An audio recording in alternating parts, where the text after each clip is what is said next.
शुरू करता हूँ अल्लाह के नाम से जो निहायत रहम करने वाला और रहीम है। बात हम लोग कर रहे थे ईरान के हादसे की, जो ये दुखदाई हादसा हुआ है, और हम लोग लखनऊ की सरजमीन पे खड़े हैं और अपने आम लैंग्वेज में बात करेंगे क्योंकि हमारी जो आम लोग हैं उन तक ये हम लोगों की बात पहुंच जाए। सखील उर्दू का इस्तेमाल नहीं करना चाहते हम लोग।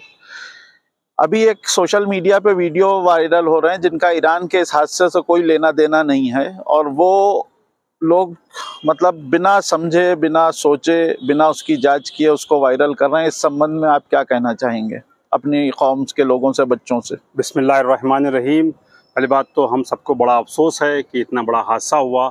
हमने एक आलिम दीन और एक ईरानी सदर जो हक़ के लिए हमेशा आवाज़ बुलंद करते थे उनको खोया, और उनके साथ हमारे फॉरेन मिनिस्टर और उनके साथ एक बुजुर्ग आलिम दीन और एक हमारे गवर्नर और 5 क्रू मेंबर, टोटल 9 मोमिनीन को की शहादत हुई है। अल्लाह ताला सबकी मग़फ़िरत फरमाए।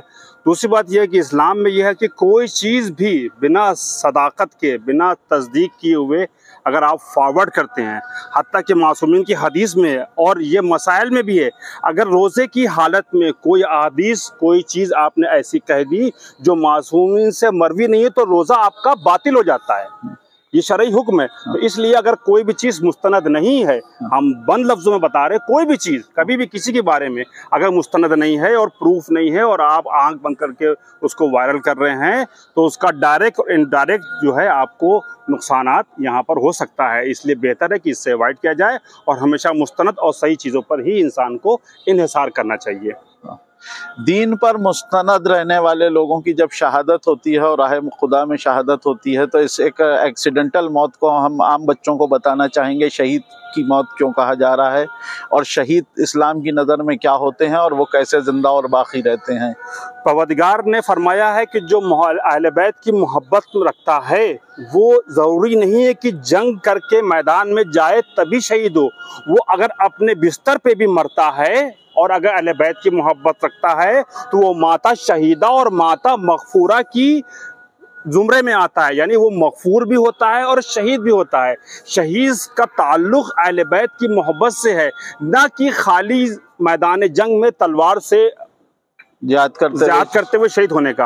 अगर आपके दिल में अहले बैत की मोहब्बत है और अपने घर में तबई मौत भी मरते हैं तब भी परवरदिगार आपको शहीद के जुमरे में शुमार फरमाएगा। मौला अली अलैहिस्सलाम का इरशाद गिरामी है कि मतलब मजलूम के तरफदार रहो और कमज़ोर की हिमायत करो। ईरान एक कमज़ोर मुल्क होने के बाद इंसानी हुकूक़ की लड़ाई लड़ रहा है और वो दुनिया के विस्तारवादी ताकतों यानी कि जो फैलाव चाहते हैं, जो विश्व शक्ति बनना चाहते हैं, उनका मुकाबला करके तरह तरह की कुर्बानियाँ दे रहा है। कई साल से उस पर पाबंदी लगी है। जो सुई भी नहीं बना सकता था, कहते हैं आज वो हथियार बना रहा है और वो अपने ज़रूरियात की सारी चीज़ें बना रहा है, जबकि उसकी करेंसी बहुत डाउन है, हमारी भारतीय पैसे से भी बहुत डाउन है। तो इस बारे में आप क्या कहना चाहेंगे कि मजलूमियत की मदद करने से ताकत कैसे मिल रही है ईरान को?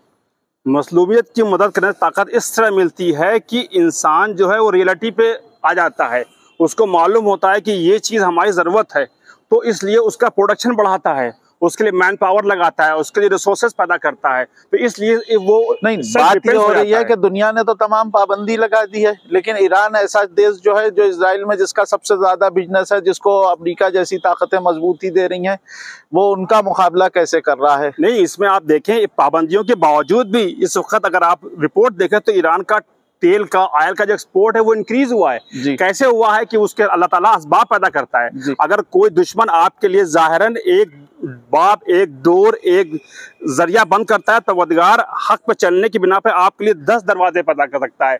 बैक साइड से आपने देखिए चाइना के जरिए उसने अपने तेल पैदा किए, रिसोर्सेज पैदा किए और उसकी एक्सपोर्ट बढ़ा। रशिया के जरिए उसका एक्सपोर्ट बढ़ा, इंडिया के जरिए एक्सपोर्ट बढ़ा, और तमाम दूसरे जो ममालिक हैं जो एंटी अमेरिका हैं वो सब एक लॉबी में साथ आ गए और उसमें जो है उसका एक्सपोर्ट बढ़ा और उसका नुकसान नहीं हुआ। हाँ, इंडिया का, भारत का ईरान हमेशा से मित्र राष्ट्र रहा है और ईरान भी इस बात को जानता है। हमारे मुल्क में इसीलिए एक दिन का शोक रखा गया था क्योंकि ईरान के राष्ट्रपति का देहांत हुआ था और उनके लिए खराज अक़ीदत पेश की जा रही है। हमारे उपराष्ट्रपति भी ईरान पहुंचे हैं दौरे पर। इस बारे में आप क्या कहना चाहते हैं और क्या कहते हैं? इंडिया से हमेशा ईरान के रिश्ते जैसा आप बताया बहुत अच्छे रहे। अभी लास्ट 2 वीक्स बिफोर ईरान के फॉरेन मिनिस्टर ने अपने डेलीगेशन ईरान को भेजा था और तेहरान में जाके उन्होंने चाराबाग का जो है वो डैम जो था उसका उन्होंने रिटर्न एग्रीमेंट फॉरवर्ड कर दिया था और उसके जरिए इंडिया का एक्सपोर्ट इंपोर्ट बहुत बढ़ेगा। जो हमको रसद, जो एक्सपोर्ट इंपोर्ट हमको वाया पाकिस्तान भेजा करते थे पहले हम, अब वो डायरेक्ट हमारी जो है ये सरहद खुल गई और हम डायरेक्ट ये अपना एक्सपोर्ट इंपोर्ट कर सकते हैं। इससे इंडिया का बहुत फायदा हुआ और ईरान का भी फायदा हुआ, और इंडिया और ईरान बहुत अच्छे रिलेशन है, इसीलिए हमारे मुल्क में एक दिन का शोक भी हुआ है। और इंडिया हमेशा महात्मा गांधी से लेके आज तक इंसानियत का पैरोकार रहा है और हमेशा हम लोगों ने इंसानियत का साथ दिया है। मुल्क में जहाँ जहाँ दुनिया में जहाँ जहाँ भी इंसानियत के खिलाफ मामलात होते हैं, इंडिया उसके साथ है और हम उसके साथ हैं। हाँ, तो नाजरीन आप देख रहे थे हम लोगों की गुफ्तगू। इस बारे में बता दें कि सवाबे जारिया में जो आज से 1400 साल पहले चीज़ें बताई गई थी, उसमें से पेड़ लगाना और पानी के लिए काम है, डैम बनाना भी अपने आवाम के लिए, और जिस जगह वो गए थे उन लोगों के लिए बहुत फ़ायदे का एक चीज़ थी और उसका सवाब ता क़यामत उनको मिलता रहेगा। वो पानी की मदद और पानी से लोगों के फ़ायदा पहुँचाने के लिए डैम बन रहा था जिसमें उनका इंतकाल हुआ है। तो ये भी एक तरह के सवाबिया जारिया में उनकी जान गई है, तो हम लोग उनके हक़ में दुआ करते हैं। और एक बात आपको और बता दें, ईरान ही की वो ज़मीन है जहाँ पर इस तरह के मुआहदे हुए हैं कि पूरी दुनिया में जो तालाब और कुएं हैं वो हमेशा कुएं की ही शक्ल में रहेंगे। उस एक्ट का नाम मेरे जहन से इस टाइम निकल गया, लेकिन मैं बताऊंगा। वो पूरी दुनिया में मुआहदा किया गया है कि जो तालाब है उसकी शक्ल तालाब रहेगी, जो कुआं है उसकी शक्ल कुआं रहेगी, और जो मतलब क्या कहें नेचर की चीज़ें हैं उसको बचाए रखने के लिए एक बहुत बड़ा मुआहदा हुआ है जो विश्व में वो काफ़ी पहले हुआ था। उसकी डिटेल्स अगले वीडियो में इंशाल्लाह आप लोगों को दी जाएगी। तो अब बात को हम लोग अपनी मुकम्मल करते हैं, इंशाल्लाह मुलाकात होगी किसी अगले वीडियो में। जामा मस्जिद शाही हम लोग खड़े हैं, यहाँ अभी एक बहुत बड़ा जलसा खराज अकीदत पेश की गई थी हमारे ईरान के जो राष्ट्रपति का इंतकाल हुआ है और उनके जाबाज साथियों के लिए। इंशाल्लाह मुलाकात होगी अगले वीडियो में। शाही जामा मस्जिद लखनऊ से मैं अली हसनैन आबदी और हमारे साथ थे सज्जाद साहब। अस्सलाम वालेकुम। वालेकुम।